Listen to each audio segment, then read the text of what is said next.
जय हिंद दोस्तों आज की इस वीडियो में हम स्टडी करने वाले हैं किसी भी सिलेंडर का मोमेंट ऑफ इनर्शिया क्या होता है। हमने अपनी लास्ट क्लासेज के अंदर स्टडी किया है कि कोई भी अगर रोटेशन एक्सिस है वो अगर यहाँ से पास हो रहा हो, ठीक है, तो उस कंडीशन में मोमेंट ऑफ इनर्शिया क्या होता है। हमने देखा है कि अगर हमारा सिलेंडर है वो अगर होलो है तो उसका मोमेंट ऑफ इनर्शिया किसके बराबर होगा, हमारा रिंग के बराबर होगा, यानी कि एम आर स्क्वायर के बराबर होगा। अगर हमारा जो सिलेंडर है वो अगर सॉलिड है तो इसका जो मोमेंट ऑफ इनर्शिया है वो किसके बराबर होगा, एक डिस्क के बराबर होगा।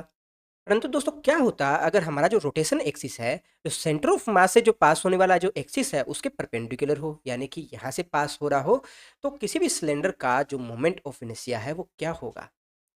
ठीक है, तो वन बाय वन हम किसी सॉलिड सिलेंडर के लिए मोमेंट ऑफ इनर्शिया और जो होलो सिलेंडर है दोनों के लिए मोमेंट ऑफ इनर्शिया कैलकुलेट करना सीखते हैं। तो वीडियो में लास्ट तक बने रहिएगा क्योंकि आज की वीडियो में हमें काफ़ी कुछ नया सीखने को मिलेगा। तो चलिए शुरू करते हैं। दोस्तों अभी हम सीखने का प्रयास करते हैं कि किसी भी सॉलिड सिलेंडर का मोमेंट ऑफ इनर्शिया क्या होता है अगर जो हमारा रोटेशन एक्सिस है वो सिलेंडर के साथ परपेंडिकुलर हो। ठीक है ना। यहाँ हमें दे रखा है कि हमारा जो सॉलिड सिलेंडर है उसका जो मास है वो कैपिटल एम है, उस सिलेंडर की जो रेडियस है वो आर है और सिलेंडर की जो लेंथ है वो है कैपिटल एल। ठीक है, तो इस कंडीशन में इस प्रॉब्लम को किस तरह से सोल्व करोगे। तो सबसे पहले हम कोई एक एलिमेंट मानेंगे। तो यहाँ पर आप जरा मुझे बताइए कि यहाँ हम वॉल्यूम एलिमेंट माने या एरिया एलिमेंट माने। तो यहाँ पर हमारा जो सिलेंडर है वो एक सॉलिड सिलेंडर है, इसलिए हम क्या मानेंगे, एक वॉल्यूम एलिमेंट मानेंगे। ठीक है, और वॉल्यूम एलिमेंट कैसा होना चाहिए जिससे कि इस प्रॉब्लम को सोल्व करना आसान हो। तो आप कहेंगे कि भाई जो सिलेंडर है वो किससे मिलकर बना होता है, ये डिस्क से मिलकर बना होता है। अगर आप एक डिस्क के ऊपर दूसरा डिस्क इस तरह से रखते जाते हो तो आपके पास जो स्ट्रक्चर बनकर आती है वो एक तरह की सॉलिड सिलेंडर होगी। आप क्या कीजिएगा, घर पर एक एक रुपए के सिक्के लीजिए और उनको एक दूसरे के ऊपर रखते जाइए, तो आप देखेंगे कि इस सिक्कों के इस तरह के कॉम्बिनेशन से आपके पास में एक सिलेंडर नुमा एक शेप बन जाती है। ठीक है ना। तो सबसे पहले हम एक वॉल्यूम एलिमेंट मानते हैं, ये हमारा हो गया वॉल्यूम एलिमेंट। ओके, ये हमने जो वॉल्यूम एलिमेंट माना है, ये हमारा जो रोटेशन एक्सिस है उसे कितनी दूरी पर मौजूद है। तो आप कहेंगे कि ये हमारा जो वॉल्यूम एलिमेंट है ये एक्स दूरी के ऊपर उपस्थित है। अब जरा बताइए हमारा जो वॉल्यूम एलिमेंट है उसकी विड्थ कितनी है। तो आप कहोगे विड्थ है वो डी एक्स है। ठीक है, इस वॉल्यूम एलिमेंट के ऊपर मास कितना है, आप कहेंगे डी एम है। इस वॉल्यूम एलिमेंट का वॉल्यूम कितना है, आप कहेंगे डी वी है। ओके दोस्तों, इस प्रॉब्लम को कुछ इस तरह से समझने का प्रयास कीजिए कि ये हमारा कोई एक रोटेशन एक्सिस है, ठीक है ना, और ये हमारा कोई एक वॉल्यूम एलिमेंट है। ठीक है, ये वॉल्यूम एलिमेंट है जिसका मास कितना है, डीएम है, और इस वॉल्यूम एलिमेंट की हमारे इस रोटेशन एक्सिस से दूरी कितनी है, एक्स दूरी है। तो जरा मुझे बताइए इस डीएम मास का जो मोमेंट ऑफ इनर्शिया है वो क्या होगा। तो आप कहेंगे इसकी जो वैल्यू है वो बराबर आएगी D I equals to D M X square, होगी ना। अगर हमारे पास में कहीं से इसके जो मोमेंट ऑफ इनर्शिया है वो आ जाता है, उसके बाद में हम क्या करेंगे, इसको इंटीग्रेट कर देंगे। इंटीग्रेट करने के बाद हमारे पास में इस पूरे सिलेंडर का जो मोमेंट ऑफ इनर्शिया आ जाएगा। ठीक है, परंतु अभी दो चीज़ें हैं जिनके बारे में अपने को जानकारी नहीं है। कौन कौन सी है वो दो चीज़ें। एक तो हमारा जो मास डीएम है उसकी क्या वैल्यू होने वाली है उसके बारे में हमें नहीं पता। एक जो एक्स की क्या वैल्यू होने वाली है उसके बारे में भी हमें जानकारी नहीं है। तो सबसे पहले हम डीएम की वैल्यू कैलकुलेट करेंगे और फिर उसको यहाँ रखकर इसको इंटीग्रेट करेंगे तो अपने पास में इस पूरे सिलेंडर के लिए मोमेंट ऑफ इनर्शिया आ जाएगा। ठीक है, तो इस डीएम की वैल्यू किस तरह से फाइंड करोगे, तो जरा बताइए। सबसे पहले तो मुझे ये बताइए कि हमारा जो सिलेंडर है इसका वॉल्यूम कितना है, आप कहोगे वी है। ठीक है ना, तो इस v की वैल्यू किसके बराबर है, आप कहोगे पाई आर स्क्वायर एल के बराबर है। ठीक है ना, सिलेंडर का वॉल्यूम इतना ही होता है। तो आप क्या कहेंगे कि अगर सिलेंडर का वॉल्यूम v है, उस v वॉल्यूम के अंदर अगर मास m है तो यूनिट वॉल्यूम के अंदर मास कितना होगा, आप कहेंगे m बाई वी। ठीक है ना, तो आप क्या कहेंगे कि अगर dv वॉल्यूम की डिस्क है इसमें मास कितना होना चाहिए, तो आप कहेंगे m by V D V. तो ये किसके बराबर आ जाएगा, अपना dm के बराबर आ जाएगा। ओके, अब जरा यहाँ पर v और dv की अगर वैल्यू पुट करें तो हमारे पास में dm की वैल्यू है वो आ जाएगी ना। तो अब जरा मुझे बताइए इस dm की वैल्यू है वो क्या होगी। सबसे पहले अपना dv की वैल्यू क्या है, तो ये अपना हो गया डिस्क हो गया। ठीक है, विड्थ कितनी है, विड्थ है अपनी ये वाली, किसके बराबर है, ये है अपना dx के बराबर। तो जरा इसकी dv की वैल्यू क्या है, आप कहेंगे पाई आर स्क्वायर dx के बराबर। तो ये सब वैल्यू यहाँ रखोगे तो अपने पास में dm की वैल्यू क्या आ जाएगी, आप कहेंगे m by pi R square L और साथ में क्या आ जाएगा pi R square D X. तो हमारे पास में डी एम की वैल्यू आ गई एम बाई एल और डी एक्स। क्या इसमें किसी को डाउट है? हमारे पास दोस्तों इस वॉल्यूम एलिमेंट का मास है वो तो आ गया, परंतु अब इसका जो मोमेंट ऑफ इनर्शिया है वो किस तरह से कैलकुलेट करोगे? तो इसके लिए हम यूज करेंगे हमारी जो पैरेलल एक्सिस थ्योरम है उसको। ठीक है, हम क्या करेंगे कि यहाँ पर एक एक्सिस मानेंगे जो कि हमारे इस डिस्क से पास होती हो। ठीक है, ये कहाँ से पास हो रही है? इस डिस्क के सेंटर ऑफ मास से पास हो रही है। तो हम इसके रिस्पेक्ट में अगर हमारे पास में मोमेंट ऑफ इनर्शिया आ जाता है तो हम बड़े ही आराम से बता सकते हैं कि हमने जो ये रोटेशन एक्सिस माना है उसके रिस्पेक्ट के अंदर मोमेंट ऑफ इनर्शिया क्या होगा। तो जरा मुझे बताइए इन दोनों में रिलेशन क्या होगा? आप कहेंगे आई है वो किसके बराबर होगा? आई सी प्लस दोनों के बीच में डिस्टेंस कितनी है? आप कहोगे एक्स, तो ये किसके बराबर आ जाएगा? डी एम, क्योंकि हमारा जो डिस्क है डिस्क का मास कितना है? डी एम है। ठीक है, डी एम एक्स स्क्वायर के बराबर आ जाएगा, कोई दिक्कत नहीं। अब आई सी की वैल्यू क्या है वो हमें पता नहीं है। ठीक है, तो किस तरह से कैलकुलेट करोगे? तो अभी थोड़ी देर पहले ही हमने सीखा कि हमारी कोई भी डिस्क है, ठीक है, उसके सेंटर ऑफ मास से पास होने वाली कोई रोटेशन एक्सिस है उसके रिस्पेक्ट में इसका मोमेंट ऑफ इनर्शिया किसके बराबर होता है? हम जानते हैं एम आर स्क्वायर बाई 2 होता है। ठीक है, परंतु इस क्वेश्चन के अंदर हमारा जो डिस्क है उसका मास कितना है? डीएम है। ठीक है, इसलिए यहाँ हम डीएम ही ले लेते हैं।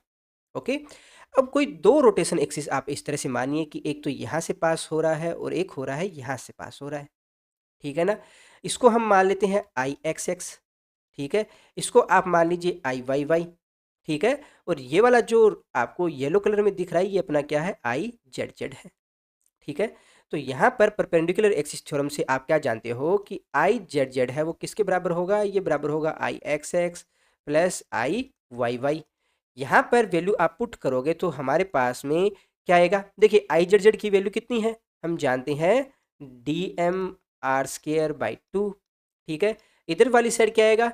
ये बराबर आ जाएगा अपना आई एक्स एक्स प्लस आई एक्स दो टाइम इसको कर दीजिएगा, तो ये 2 आई से डिनोट कर देता हूँ मैं इसको, 2 आई डैश से डिनोट कर दीजिए, ज़्यादा सही रहेगा। ठीक है ना, तो यहाँ से आई डैश की वैल्यू कितनी आ जाएगी आपके पास में? आप क्या कहोगे? ये बराबर आ जाएगी D M R square by 4। याद रहेगा ना आपको? तो यहाँ से एक चीज़ आपके पास में निकल कर आ जाती है कि जो ये वाली एक्सिस है, ये वाली जो एक्सिस है इसके रिस्पेक्ट में जो मोमेंट ऑफ इनर्शिया है वो किसके बराबर आ रहा है? ये बराबर आ रहा है इस डिस्क का मास यानी डीएम। ठीक है, डीएम और इसकी जो रेडियस है वो कितनी है? आर, तो आर स्क्वायर और बाई 4 के बराबर आ रहा है। यहाँ पर हमारा जो आई डैश है वो आई सी को ही तो डिनोट कर रहा है ना। तो जरा इनकी वैल्यू अगर हम यहाँ रख दें तो हमारे पास में आई की वैल्यू कितनी आ जाएगी? आप कहेंगे हमारे पास में वैल्यू आ जाएगी D M R square by 4 plus हमारे पास में आ जाएगा डी एम एक्स स्क्वायर। ठीक है ना, अब जरा डीएम की वैल्यू और पुट कीजिए। यहाँ पर ये देखिए आई मत रखिए, इसको हम डी आई रख देते हैं ताकि इंटीग्रेट करेंगे तो हमारे पास फाइनली आई आ जाए। ठीक है ना, क्योंकि ये एक जो डिस्क हमने मानी है उस छोटे पोर्शन के लिए मोमेंट ऑफ इनर्शिया आया है, इंटीग्रेट करेंगे तो पूरे सिलेंडर के लिए अपने पास मोमेंट ऑफ इनर्शिया आएगा। तो यहाँ पर अपने पास में डी आई की फाइनली वैल्यू क्या आ जाएगी? डी आई इक्वल्स टू, अब डी एम की वैल्यू क्या है? एम बाई एल और साथ में क्या है? डी एक्स है ना, M by L R square, ये 4 है तो 4 लगा देते हैं और साथ में डी एक्स प्लस यहाँ रखेंगे M by L X square और D X. Okay, both side integrate करना है अपने को, बोथ साइड इंटीग्रेट कीजिएगा। ओके, तो यहाँ पर बताइए मोमेंट ऑफ इनर्शिया कहाँ से कहाँ तक जा रहा है? 0 से लेकर जा रहा है कहाँ तक? आई तक। हमारा जो x है वो कहाँ से कहाँ तक जा रहा है? तो x देखिए यहाँ पर अपना है 0 और ये है l बाई 2। ठीक है, इधर वाली साइड x की वैल्यू क्या है? Minus L by 2। तो अपना x कहाँ से कहाँ तक जाएगा? माइनस एल बाई 2 से प्लस एल बाई 2 के मध्य। ठीक है ना, तो ये लिमिट पुट की और इसको सोल्व करेंगे तो अपने पास में क्या जाएगा? इधर वाली साइड हमारे पास में आया i इक्वल्स टू, अब ये वाला टर्म है ये तो कांस्टेंट है, इसको बाहर ले जाएंगे तो ये अपना m by 4 L R square ये बाहर आ जाएगा, सिर्फ dx बचेगा। इस dx को इंटीग्रेट करोगे तो आपके पास में x आएगा। तो x की अगर लिमिट पुट करोगे अपने माइनस एल बाई 2 से प्लस एल बाई 2 के मध्य, प्लस इनका भी देखिए m बाई एल है ये भी कांस्टेंट अब बाहर आ जाएगा। इधर क्या बचेगा? x की क्यूब बाई 3, साथ में क्या आ जाएगा? l बाई 2 टू l बाई 2, साथ में माइनस साइन आएगा, कोई दिक्कत नहीं है। इसको थोड़ा सा और सोल्व करेंगे तो आपके पास में क्या रहेगा? m/4l r² और यहाँ पर इसको सोल्व करेंगे तो l/2 और ये -l/2 करेंगे तो माइनस माइनस प्लस हो जाएगा तो ये l/2 ही रहेगा। ठीक है, प्लस यहाँ पर जरा देखिए ये क्या आ जाएगा m/l, ये 3 है, 3 कांस्टेंट है तो इसको बाहर ले लीजिएगा। ठीक है, ये कितना हो जाएगा x³ तो यहाँ पर क्या आ जाएगा l³/8 माइनस माइनस प्लस हो जाएगा l³/8। कोई दिक्कत नहीं है। इसको जरा और सोल्व करेंगे तो यहाँ पर देखिए l/2 एंड l/2 क्या हो जाएगा, l के बराबर आएगा और ये l इस l से कैंसिल आउट होगा तो आप क्या कहेंगे mr²/4 प्लस इसी प्रकार से यहाँ देखोगे तो यहाँ पर क्या आ जाएगा ml 3l हो जाएगा ना, और साथ में क्या आ जाएगा, यहाँ पर इन दोनों को ऐड करोगे तो आपके पास में क्या आ जाएगा l³/4। तो यहाँ से आप क्या देख रहे हो, ये l से यहाँ कटेगा तो क्या बचेगा l² बचेगा। तो फाइनली अपने पास में क्या आ जाएगा mr²/4 प्लस यहाँ क्या आ जाएगा ml²/12। ये क्या आ जाएगा मोमेंट ऑफ इनर्शिया। ठीक है, किसके रिस्पेक्ट में आ रहा है, हमारा जो सॉलिड सिलेंडर आ रहा है उसके रिस्पेक्ट में, जिसमें हमारा रोटेशन एक्सिस है वो परपेंडिकुलर है किसके साथ, हमारा सिलेंडर है उसके साथ। ठीक है, अगर यहाँ पर हमारा जो सिलेंडर है वो सॉलिड की जगह अगर होलो होता तो उस कंडीशन में इस प्रॉब्लम को किस तरह सोल्व करते। नेक्स्ट दोस्तों हम किसी होलो सिलेंडर के लिए मोमेंट ऑफ इनर्शिया कैलकुलेट करना सीखते हैं, जिसमें हमारा जो रोटेशन एक्सिस है वो परपेंडिकुलर दे रखा है। ठीक है, हमें इस क्वेश्चन में दे रखा है कि हमारा जो सिलेंडर है उसका मास है m, उसकी रेडियस है r और उसकी जो लेंथ है वो l है। ठीक है ना, तो इस प्रॉब्लम को किस तरह से सोल्व करोगे, इस प्रॉब्लम के लिए भी हम क्या करेंगे, सबसे पहले एक एलिमेंट मानेंगे। तो जरा बताइए यहाँ वॉल्यूम एलिमेंट होगा या एरिया एलिमेंट होगा, तो हमारा जो सिलेंडर है वो क्या है, होलो है, तो इसलिए हम क्या मानेंगे, यहाँ एरिया एलिमेंट मानेंगे। अब जरा बताइए एरिया एलिमेंट है वो कौन किस तरह का माने कि हमारे लिए प्रॉब्लम सोल्व करनी आसान हो जाए, तो आप कहोगे कि भाई यहाँ हम अगर रिंग माने, ठीक है, तो रिंग मानकर इस प्रॉब्लम को बड़े आसानी से सोल्व कर सकते हैं। क्यों, क्योंकि यहाँ पर हम जानते हैं कि कोई भी सिलेंडर है वो रिंग के आपस में कॉम्बिनेशन से मिलकर ही बना होता है। ठीक है ना, तो हम क्या मानते हैं कि एक एरिया एलिमेंट है जो किस फॉर्म के अंदर है, रिंग की फॉर्म के अंदर है। ठीक है, और ये एरिया एलिमेंट कितनी दूरी पर मौजूद है, मान लेते हैं हमारे इस रोटेशन एक्सिस से x दूरी पर मौजूद है। ठीक है, और इस एलिमेंट की विड्थ कितनी है, ये है dx। ये हमारा जो एरिया एलिमेंट है वो किसके बराबर है, ये है अपना dA के बराबर, और इस एरिया एलिमेंट पर मास किसके बराबर है, ये हम कहेंगे dm के बराबर। तो अब जरा मुझे बताइए dm की वैल्यू क्या होने वाली है, तो इसे आप बड़े ही आराम से बता सकते हो क्या होगी। तो हम जानते हैं कि अगर इस सिलेंडर का मास m है तो वो मास किसके ऊपर डिस्ट्रीब्यूट है, इस सिलेंडर के टोटल जो एरिया उस पर डिस्ट्रीब्यूट है। तो टोटल एरिया कितना है, मान लेते हैं a, तो a एरिया पर मास कितना है m, तो इसका यूनिट एरिया उस पर मास कितना होगा, आप कहेंगे m/a। ठीक है ना, तो इसका जो dA एरिया है उस पर मास कितना होगा, आप कहेंगे m/a dA। तो ये किसके बराबर आ जाएगा, dm के बराबर आ जाएगा। अब जरा मुझे ये बताइए इस सिलेंडर का जो एरिया है वो किसके बराबर है। सिलेंडर का एरिया आप सब जानते हो कि किसी सर्कल का एरिया कितना होता है, आप जानते हो किसके बराबर है, 2πr के बराबर होता है। ठीक है, इसकी हाइट कितनी है, वो l के बराबर है, l के बराबर है ना, तो इसका जो टोटल एरिया वो किसके बराबर आ जाएगा, यहाँ रेडियस r कैपिटल है। ठीक है, तो इसका टोटल जो एरिया आ जाएगा वो 2πr l के बराबर आ जाएगा। ठीक है, इसी प्रकार से हमने जो ये एरिया एलिमेंट माना है उसकी वैल्यू किसके बराबर होगी, आप कहेंगे dA है वो किसके बराबर होगा, 2πr, और साथ में क्या है, विड्थ इसकी dx है। इन दोनों की वैल्यू अगर यहाँ रखोगे तो आपके पास में dm की वैल्यू क्या आने वाली है, आपके पास में dm की वैल्यू आ जाएगी m/l और साथ में आएगा dx। ठीक है ना, अब अगर आपके पास में इस रिंग का मोमेंट ऑफ इनर्शिया आ जाए तो आप बड़े ही आसानी से हमारा जो ये रोटेशन एक्सिस जो दिया गया है उसके रिस्पेक्ट में हम इसका जो मोमेंट ऑफ इनर्शिया कैलकुलेट कर सकते हैं। तो इस रिंग का मोमेंट ऑफ इनर्शिया किस तरह से निकालेंगे आप, तो देखिए हम मान लेते हैं कि कोई भी एक रोटेशन एक्सिस है जो कि पास होता है कहाँ से, हमारे इस रिंग से। ठीक है, तो अब जरा मुझे ये बताइए कि कोई एक रिंग है ये वाली, इस रिंग की यहाँ से अगर कोई एक रोटेशन एक्सिस है वो पास हो रहा है, उसका मोमेंट ऑफ इनर्शिया क्या होगा। ठीक है, तो हमने अपनी पिछली क्लासों में कैलकुलेट करना सीखा है कि अगर यहाँ से कोई एक एक्सिस पास हो रहा है तो उसके रिस्पेक्ट के अंदर मोमेंट ऑफ इनर्शिया क्या होता है, आप कहेंगे mr²। ठीक है ना, जहाँ m क्या है, इस डिस्क का या इस रिंग का मास है, सॉरी रिंग है ना, तो रिंग का मास है, तो इसके रिस्पेक्ट के अंदर मोमेंट ऑफ इनर्शिया क्या होगा? तो हम जानते हैं यहाँ पर आप परपेंडिकुलर एक्सिस थ्योरम लगाओगे तो आपके पास में क्या आ जाएगा? तो परपेंडिकुलर एक्सिस थ्योरम लगाइए जरा। ये हमारा जो रिंग है, ठीक है, ये हमारा आई जेड जेड है, ठीक है। इसी प्रकार से हमारा आई एक्स एक्स और ये आई वाई वाई हो गया, ठीक है। तो आप क्या कहोगे कि आई जेड जेड यानी कि एम आर स्केयर है वो किसके बराबर होगा?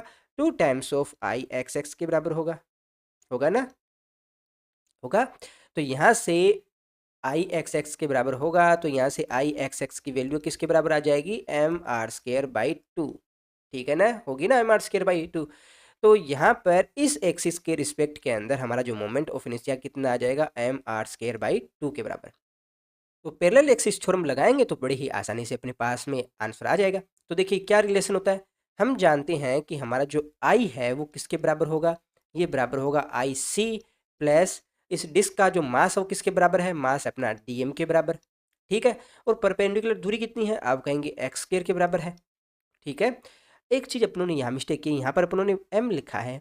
हमने अभी जो रिंग माना था ना, रिंग का मास अपना एम था, परंतु यहाँ पर जो रिंग है उसका मास कितना है? डी एम है। तो ये मिस्टेक नहीं करनी है अपने को। अब जरा पुट कीजिए आई सी की वैल्यू कितनी है, तो आप कहेंगे आई सी की वैल्यू अपना D M R square by 2 plus क्या है अपना डी एम एक्स स्क्र। और यहाँ पर ये आई मत लिखिए, इसको हम क्या लिखेंगे? डी आई सी। ऐसा मैं क्यों लिख रहा हूँ? क्योंकि ये अपना छोटा जो एलिमेंट अपनों ने माना है उसके लिए ये वैल्यू है, इसको पूरा इंटीग्रेट करेंगे तभी तो अपने पास पूरा सिलेंडर का जो मोमेंट ऑफ इनर्शिया आएगा, ठीक है। तो जरा वैल्यू पुट करके इसको सोल्व करेंगे। सबसे पहले तो यहाँ डी एम की वैल्यू जरा पुट कीजिए, डी आई है वो किसके बराबर आ जाएगा? एम की वैल्यू पुट करेंगे तो ये आ जाएगा M by L D X 2, और साथ में यहाँ आर स्क्र है, ठीक है, प्लस यहाँ आ जाएगा M by L X square and D X. Both side इसको इंटीग्रेट करेंगे, ठीक है। तो लिमिट बताइए कहाँ से कहाँ तक आएगी? सबसे पहले बात करें आई के लिए तो 0 टू आई, एक्स कहाँ से कहाँ तक जा रहा है? तो एक्स जाएगा अपना माइनस एल बाई 2 से प्लस एल बाई 2 तक, जैसे अभी ऊपर किया था सेम वैसे ही, ठीक है। यहाँ भी सेम ही रहेगा, ठीक है। तो वैल्यू पुट करोगे तो यहाँ आ गया अपना आई, ये किसके बराबर आ जाएगा? ये बराबर आ जाएगा M R square by 2 L, ठीक है ना, M R square by 2 L. और साथ में इसको इंटीग्रेट करोगे तो यहाँ एक्स आएगा, एक्स की लिमिट पुट करोगे तो L by 2 plus L by 2 आएगा, क्योंकि यहाँ माइनस माइनस प्लस हो जाएगा, तो आप डायरेक्टली इसको एल लिख सकते हो। आप सोल्व करके देखिएगा, नहीं हो तो आप मुझे कमेंट बॉक्स में पूछेगा। इसको भी सोल्व करेंगे तो अपने पास में एम बाई एल, यहाँ पर क्या आ जाएगा? एल क्यूब बाई 3 आएगा, सॉरी एक्स क्यूब बाई 3 आएगा। एक्स क्यूब बाई 3 की वैल्यू पुट करोगे तो क्या आ जाएगा? अपने पास में आ जाएगा एक्स क्यूब बाई 3 1/3 बाहर आ जाएगा, फिर लिमिट पुट करोगे तो L cube by 8 plus L cube by 8, ठीक है ना। तो इस प्रॉब्लम को थोड़ा सा और सोल्व करोगे तो अपने पास में क्या आ जाएगा? हमारे पास में आ जाएगा M R square by 2 plus यहाँ पर इसको सोल्व करेगा तो अपने पास में क्या आ जाएगा? एम एल स्क्र बाई, ये आ जाएगा 4×12, ठीक है। ये अपने पास मोमेंट ऑफ इनर्शिया आ गया, किसके लिए? होलो सिलेंडर के लिए, ठीक है। ये कब आ रहा है? जब हमारा जो रोटेशन एक्सिस है वो उस सिलेंडर के साथ परपेंडिकुलर हो, ठीक है। इसको सॉलिड सिलेंडर के साथ अगर कंपेयर करें तो सिर्फ इतना ही तो डिफरेंस आ रहा है, ये वाली टर्म है वो तो इक्वल है, ये वाली टर्म है ये चेंज हो रही है। कितनी चेंज हो रही है? वहाँ एम आर स्क्र बाई 4 था और यहाँ एम आर स्क्र बाई 2 आ रहा है, ठीक है, याद रहेगा।